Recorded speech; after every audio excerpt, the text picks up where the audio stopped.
नमस्कार, मैं हूं शरद द्विवेदी और आज का हमारा मुद्दा है राहुल का एमपी पर फोकस 28 के लिए कांग्रेस चौकस। तो राहुल गांधी एक बार नहीं, दो बार नहीं, तीन बार नहीं, लगातार मध्य प्रदेश के दौरे की प्लानिंग में जुटे हैं और आ रहे हैं, फिर आने वाले हैं दीपावली के आसपास या उसके बाद। तो अच्छी बात है कि मध्य प्रदेश को आप एक ऐसा किला मानते हैं जहां आपकी उम्मीदें जिंदा हैं और आप ये भी मानते हैं कि वहाँ अगर आप मेहनत करेंगे तो फसल अच्छी हो सकती है। खैर, ये तो वक्त पे है और कांग्रेस की मेहनत पर है। तो आज इसी पर हमारी डिबेट फोकस है, लेकिन सबसे पहले देखिए हमारी ये स्पेशल रिपोर्ट और फिर डिबेट की।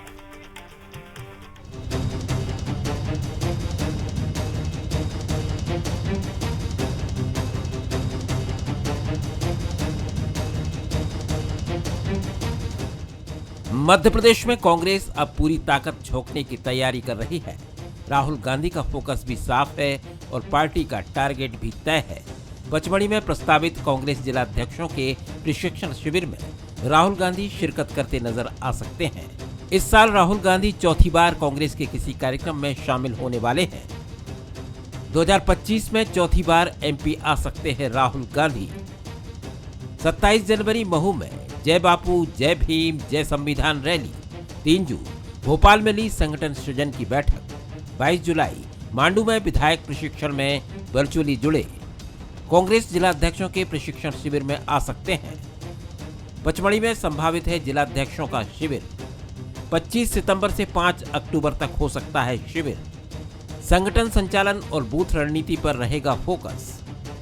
सोशल मीडिया के प्रभावी उपयोग पर मिलेंगे टिप्स। राहुल के एमपी आने के कई सियासी मायने। बिहार की लड़ाई के बीच मध्य प्रदेश पर राहुल की नजर। विधानसभा चुनाव से पहले दे रहे हैं संगठन को धार। वोट चोर गद्दी छोड़ अभियान और आगे बढ़ाएंगे। राहुल गांधी के एमपी दौरे को लेकर कांग्रेस उत्साहित है।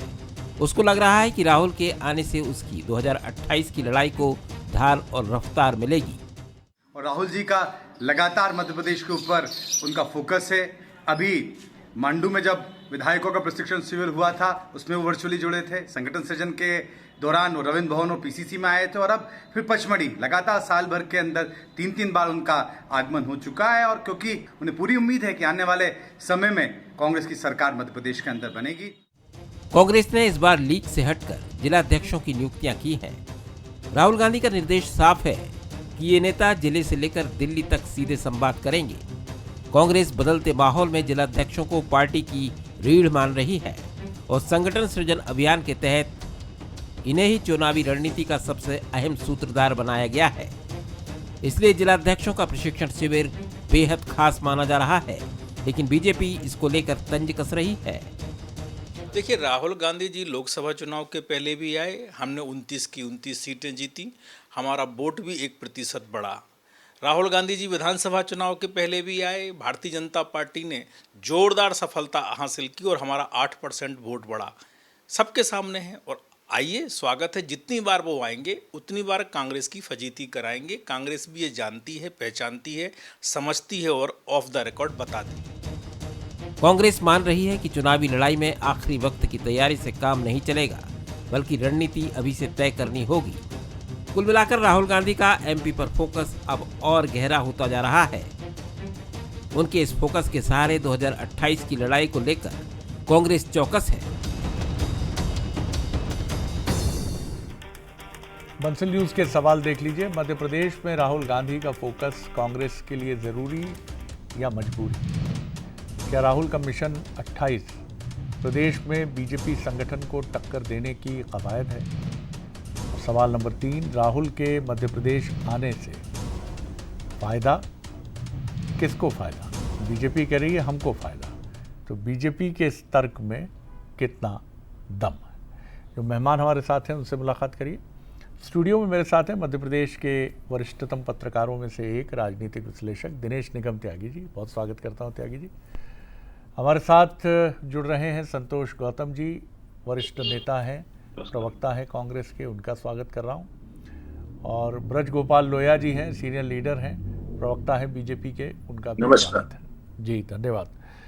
कैसे देखते हैं दिनेश निगम त्यागी जी, राहुल गांधी का ये आएंगे तो चौथा दौरा होगा और काफ़ी महत्वपूर्ण तरीके से कांग्रेस मध्य प्रदेश में अपनी गतिविधियों को आगे बढ़ा रही है।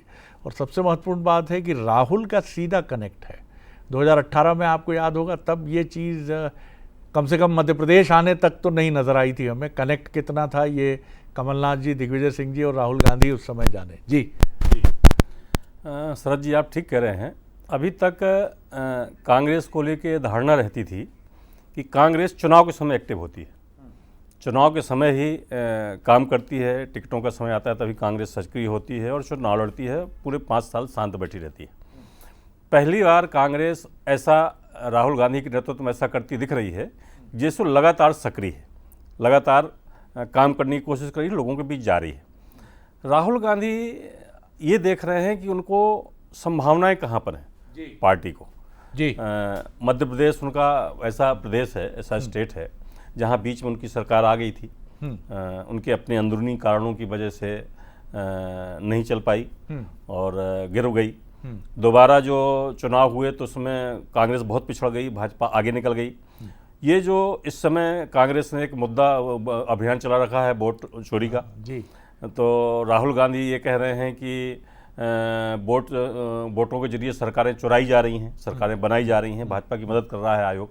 जी, तो आप ये देखिए कि जैसे एक मुद्दा पहले राहुल गांधी ने उछाला, आपको याद हो, चौकीदार चोर, बुरी तरह पिटा हाँ। और भाजपा ने अच्छी सफलता हासिल की। इसके बाद राहुल गांधी ने पिछली बार दूसरा मुद्दा उछाला, संविधान। उस मुद्दे को लेकर वो देश भर में घूमे तो उनको काफ़ी हद तक सफलता मिली, मतलब पहले की तुलना में काफ़ी आगे बढ़े। इसके बाद अब वो इस बार लेके आए हैं वोट चोरी का मुद्दा कि चुनाव आयोग बीजेपी की मदद कर रहा है और जहां हमें जो वोट मिले, तो इसीलिए वो मान रहे हैं कि पिछले चुनाव में कांग्रेस की स्थिति थी, अच्छी थी, वो जो अपनी यात्रा लेकर मध्य प्रदेश से गुजरे थे तो उनको ऐसा समर्थन मिलता दिख रहा था कि वो दावा कर रहे थे कि इसको पब्लिक को देख के ऐसा लग रहा है कि मध्य प्रदेश में कांग्रेस की सरकार बनना पक्का है, लेकिन नहीं बन पाई। तो उसको ऐसे जोड़ रहे हैं कि कांग्रेस का बोर्ड जो है वो चुनाव आयोग से भाजपा मिल करके इधर उधर कर रही है और वो चुनाव जीत रही है।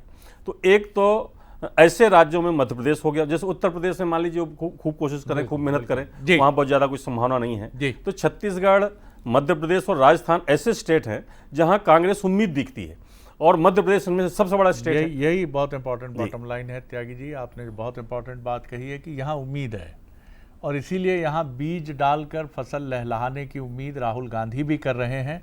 और 2 ही राज्य उन्होंने चुने हैं मॉडल, जो अपने स्टेट संगठनात्मक रिफॉर्म्स के लिए चुने हैं, गुजरात के बाद उन्होंने मध्य प्रदेश को चुना है। गुजरात सिंबॉलिक हो सकता है क्योंकि बीजेपी की टॉप लीडरशिप, प्रधानमंत्री और अमित शाह जी वहाँ से आते हैं, लेकिन मध्य प्रदेश उनकी उम्मीदों का सबसे प्रमुख गढ़ है।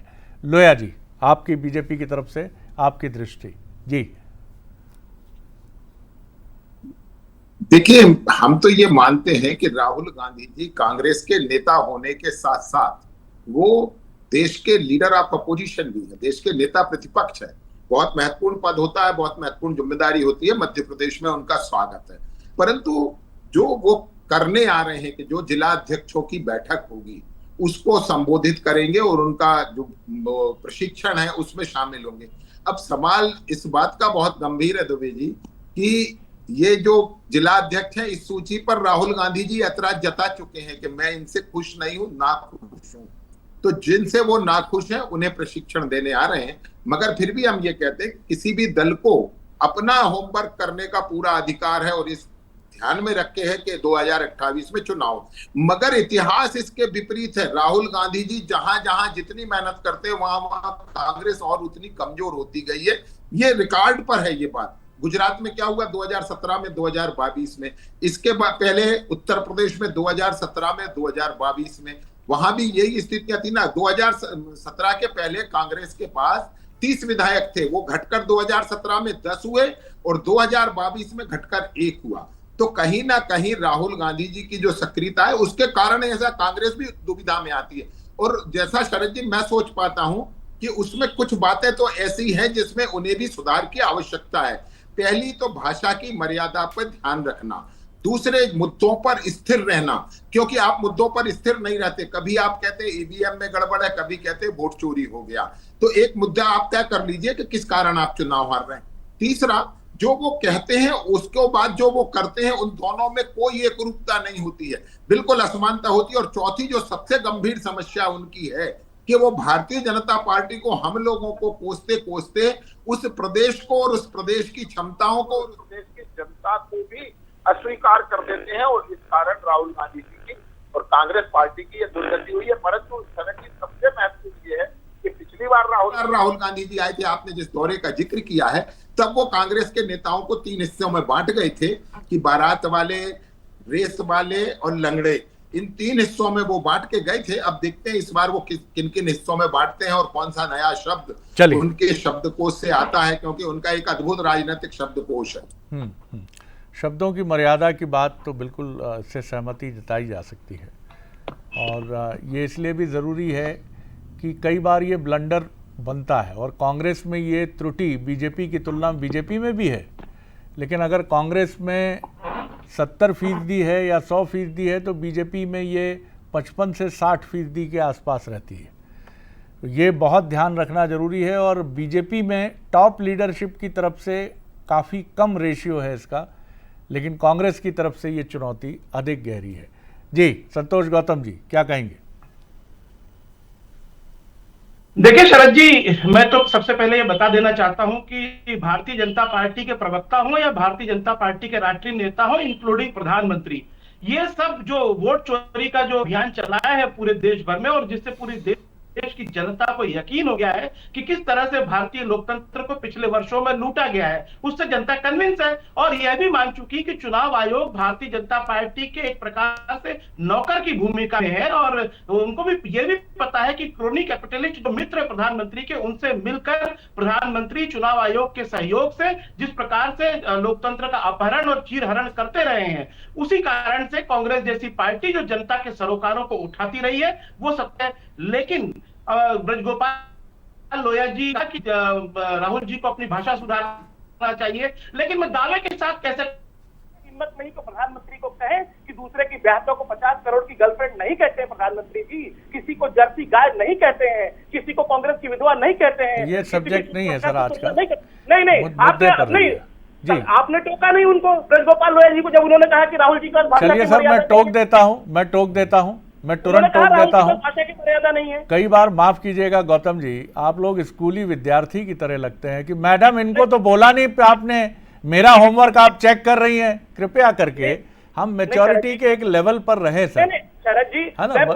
हम कोई भेदभाव करने के लिए नहीं बैठे हैं सर।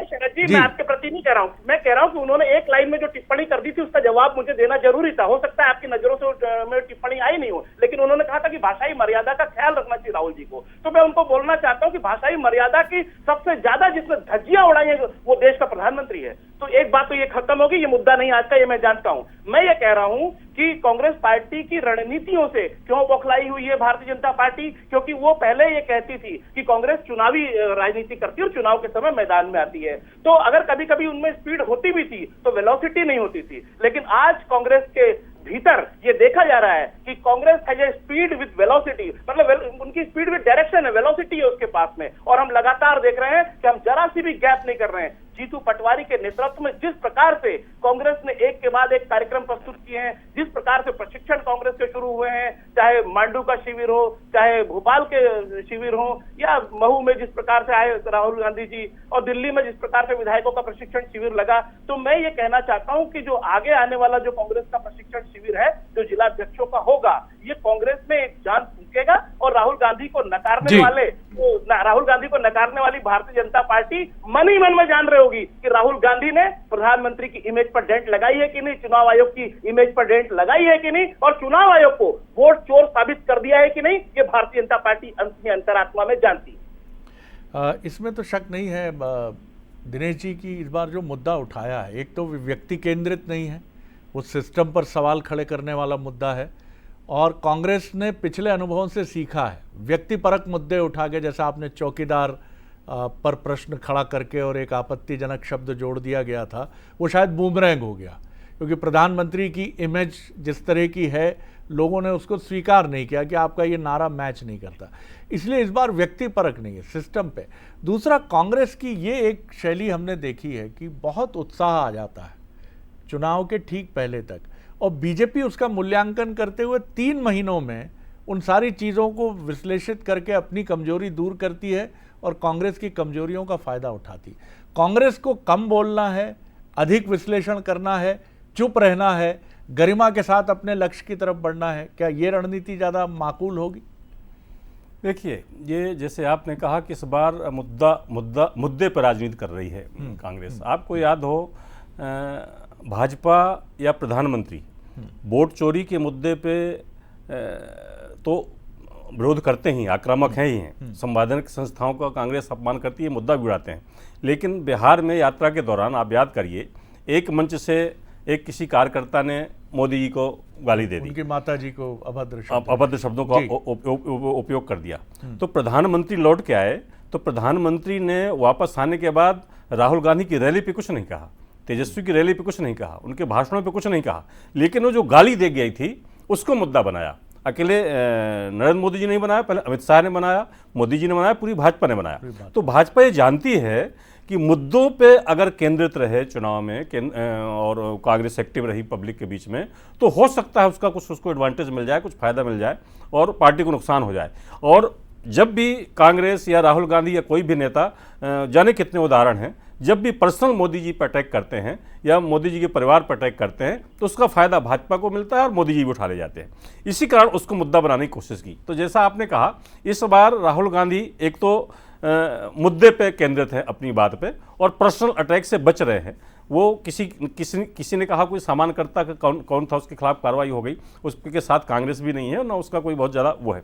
जहाँ तक बोलने विश्लेषण करने की बात है जो आपने कही, तो जो इस बार की गतिविधियां राहुल गांधी की दिन, जैसे मध्य प्रदेश का मान लीजिए चौथा दौरा है। हालांकि थोड़ा वो प्लान से इसलिए नहीं होता उनका, जैसे मान लीजिए उन्होंने सारे जिलाध्यक्ष दिल्ली में बुला लिए, दिल्ली में बैठक कर ली, फिर सारे जिलाध्यक्ष यहाँ बुला लिए। कुछ उनकी कथित नाराजगी की भी खबरें हैं। नहीं, और उनको ये मालूम था कि हमें जिलाध्यक्ष बदलना है। जब जिलाध्यक्ष आपको बदलना थे तो आपको पहले जिलाध्यक्षों को नहीं बुलाना था, बदलने के बाद बुलाना था। खैर, अब बुला रहे हैं। और नाराजगी तो देखिए सर जी, ऐसा है, चाहे भाजपा हो चाहे कांग्रेस हो, जब इकट्ठे निर्णय होते हैं तो हर जगह नाराजगी आती है। थोड़ी बहुत घटनाएं होती हैं, भाजपा में होती हैं, कांग्रेस में हर जगह होती हैं। तो लेकिन राहुल गांधी चूंकि जब यहाँ आए थे, दिन भर भोपाल के दौरे पे थे, तो उन्होंने बड़ा फोकस किया था इस बात पे। और जो गुजरात का आपने उदाहरण दिया, वहाँ से चल रहे हो कि उनको ब्लॉक अध्यक्ष को और जिलाध्यक्ष को पावरफुल बनाना है और पूरी शक्तियाँ उनके पास रहें, उनकी सहमति से ही निर्णय हो, टिकट उनकी सहमति से ही बने, ऊपर से नेताओं के न थोपे जाए। तो इस दिशा इस कोशिश में लगे हैं वो कि जिलाध्यक्षों को पावरफुल बनाया जा रहा है कि उनको मैसेज दें, खुद आकर उनको संदेश दें, उनको बताएं आपको करना क्या है। तो मुझे लगता जी बिल्कुल सही कहा आपने। और जैसा आपने उदाहरण दिया कि गुजरात में ये बात कार्यकर्ताओं की तरफ से कथित रूप से अभद्र शब्दों की थी, लेकिन ये इतना बड़ा मुद्दा बन गया कि बनाने की कोशिश हुई। अब ये देखते हैं कि चुनाव में क्या इसका इम्पैक्ट होता है। और दूसरी तरफ कांग्रेस ये समझ नहीं पाती कि वो ऐसा क्या बोल जाती है, जैसा जीतू पटवारी जी का, प्रदेश अध्यक्ष जी का अभी एक वक्तव्य है कि जब मैं अध्यक्ष बना तो पार्टी में निराशा का भाव था। अभी एक चुटकी थी, कोई ऐसा उन्होंने कोई बात नहीं कह दी जो बात सुनकर हंगामा हो जाए, लेकिन ये परंपरा बीजेपी में नहीं है। बीजेपी में हेमंत खंडेलवाल जी ये बात कभी नहीं बोलेंगे, भले ही जो भी परिस्थितियां हो, लेकिन उनके मुंह से ये कभी नहीं निकलेगा कि मेरे बनने से कुछ लोग खुश हो गए, कुछ लोग नाराज हो गए। कम से कम प्रेसिडेंट को तो नहीं बोलना चाहिए। हाँ, अध्यक्ष, आप खुद अध्यक्ष। ये चीजें समझने की बात है जो कांग्रेस के लिए, क्योंकि बीजेपी ताक में बैठी है। इधर आपसे एक चूक हुई, छोटी सी भी हुई, या आप उसको चूक मान भी नहीं रहे। लोया साहब, ये तो मानना पड़ेगा बीजेपी की ये जो शैली है कि जिस तरह आप झपटते हैं, और आपकी बात से मैंने सहमति इसलिए जताई थी और मेरे ख्याल से गौतम जी भी समझेंगे, इसलिए मैं ये बात दोहरा रहा हूँ। मैंने 2013 में स्वर्गीय, उस समय इलेक्शन कैंपेनर के तौर पर बहुत बड़ा नाम थे और बाद में केंद्रीय मंत्री हुए, अनिल माधव दवे जी का इंटरव्यू किया था। उन्होंने कहा कि किसी भी, वो चुनाव प्रबंधन के गहरे जानकार माने जाते रहे, उन्होंने इंटरव्यू में कहा कि किसी भी पार्टी को अपने कैंपेन में महिलाओं, बुजुर्ग और बच्चों को निशाना नहीं बनाना चाहिए, क्योंकि जनता ये चीज़ पसंद नहीं करती है। एक जनरल रेफरेंस में ये बात मैं रख रहा हूँ, इसको किसी और रूप में ना देखा जाए। जी लोया साहब। देखिए शरद जी, जो मैंने जो बात कही थी, मैंने उसमें केवल भाषा की मर्यादा का मतलब यही अकेला नहीं होता है कि हम किसी को गाली बक रहे हैं। आपको याद होगा कि राहुल गांधी जी ने 2018 में मध्य प्रदेश में सभाएं की। उन्होंने मंदसौर में सभा की और वहां कहा कि ये फोन मेड इन मंदसौर क्यों नहीं है। फिर उन्होंने गोविंदपुरा भोपाल में सभा की, वहां कहा ये फोन भोपाल का मेड इन गोविंदपुरा क्यों नहीं है, और इसमें उनकी हंसी उड़ी। मैं ये नहीं चाहता हूं कि इस देश के नेता प्रतिपक्ष की हंसी भी उड़े, वो क्यों उड़े? राजनीति में हमारा स्वस्थ प्रतियोगिता है। मैं ये कहना चाहता हूं कि ये भी भाषा की मर्यादा के विपरीत है कि जो होता नहीं है आप वो करने की कोशिश कर रहे हैं। दूसरी बात, ये जो संतोष जी अभी कह रहे थे कि उनके कार्यक्रमों की वेलोसिटी बढ़ रही है, ये बहुत आपको मुबारक हो यदि ये वेलोसिटी आपको पसंद है, जिसमें जो आपके वास्तविक संरक्षक हैं, जो वास्तविक कांग्रेस से जुड़े, जो मार्गदर्शक है कांग्रेस के बूथ तक की बात कर रहा हूं मैं। केवल इसकी बात नहीं कर रहा हूं कि दिग्विजय सिंह जी और कमलनाथ जी जैसे लोग वहां लापता हैं प्रदेश में, नहीं, उसके नीचे आइए, जिलों में भी जो कार्यकर्ता सुझाव और सलाह देने का काम करते थे वो भी आपसे किनारा कर रहे हैं, जो बूथ पे हैं वो भी आपसे किनारा कर रहे हैं। तो इस परिस्थिति को बदले बगैर आप अगर जीतने की कल्पना करते हैं तो मुझे लगता है ये केवल दिवा स्वप्न है। एक और बात मैं कहता हूं, ये बार बार आप वोट चोरी की बात करते हैं तो आप ये उम्मीद तो करिए कि 2014 में कांग्रेस पार्टी को सबसे बड़ी हार का सामना करना पड़ा जब केवल 44 सीटें मिली। वो चुनाव आयोग और चुनाव आपके नेतृत्व में हुआ था। यानी आप देखिए तो कि आप कहना क्या चाहते हैं, यदि चुनाव आयोग किसी को जिता सकता तो आप क्यों हार जाते? और सबसे बुरी पराजय आपकी उस राज्य में हुई कि जो आपके शासित लोग थे और आपका टाइम बना हुआ चुनाव आयोग तो चुनाव आयोग था। परंतु एक बात याद रखिएगा कि जनता हर चीज पर निगाह रखती है। 5 वर्षों में जो आप छोटी छोटी टिप्पणियां करते हैं वो भी जनता याद रखती है, और मतदान के समय वो खींच, उसकी वो गुस्सा, वो सारी चीजें एक साथ निकलती है।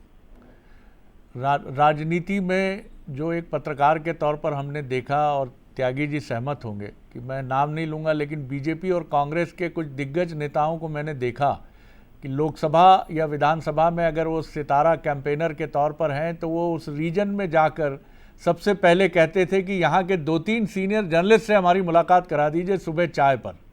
उनसे वो बात करते थे, स्थानीय मुद्दों को समझते थे, फिर उनको क्रॉस चेक करते थे अपनी टीम के साथ, क्योंकि पत्रकार भी हो सकता है बायस्ड हो। वो पूछते थे इन्होंने जो कहा कोल माइंस का इशू, इज इट ट्रू, यहाँ पर प्रॉब्लम है सिंगरौली में या शहडोल में या फिर छत्तीसगढ़ के चिरमिरी में, तो क्रॉस चेक करने के बाद वो अपने नोट्स बनाते थे।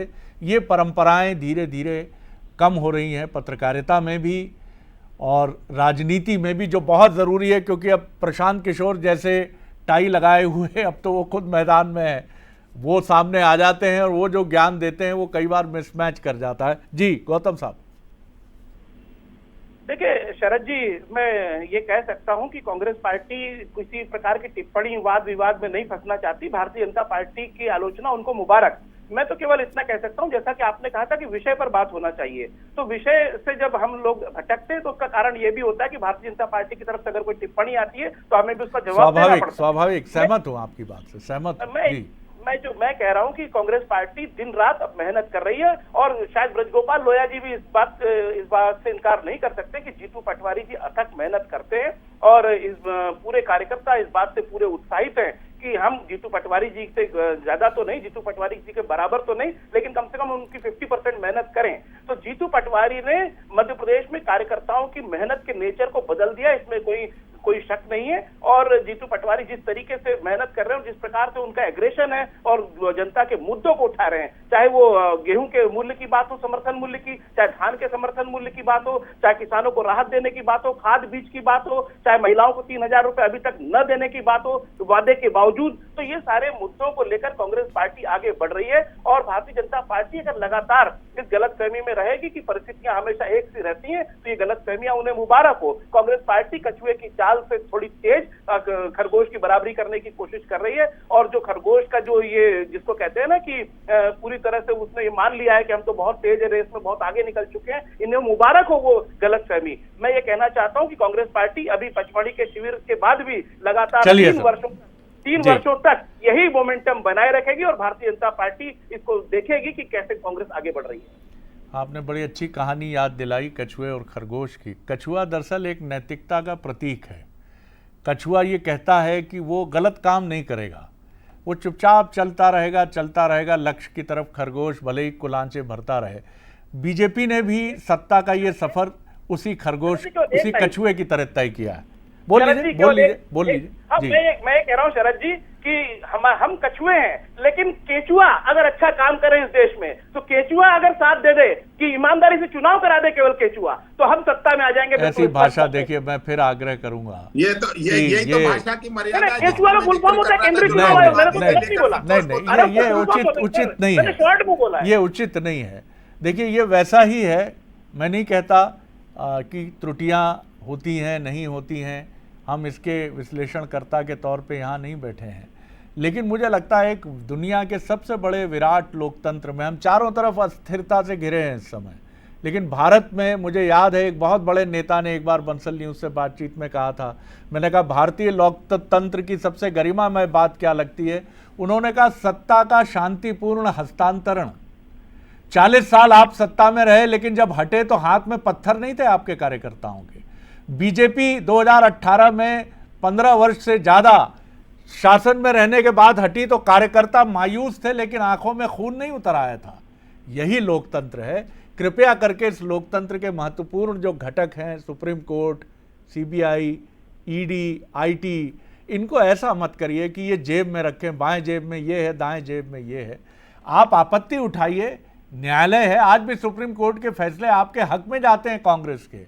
ऐसा नहीं है साहब, सुनवाई है और सुनवाई होती रहेगी, क्योंकि हम दुनिया के सबसे बड़े और महान लोकतंत्रों में से एक है। संघर्ष करिए, संघर्ष ही सब सफलता का मूल मंत्र है। बहुत शुक्रिया गौतम जी, बहुत धन्यवाद लोया साहब, बहुत धन्यवाद त्यागी जी, और बने रहिए बंसल न्यूज़ पर। आगे देखिए हमारा स्पेशल न्यूज़ बुलेटिन राइट। नमस्कार।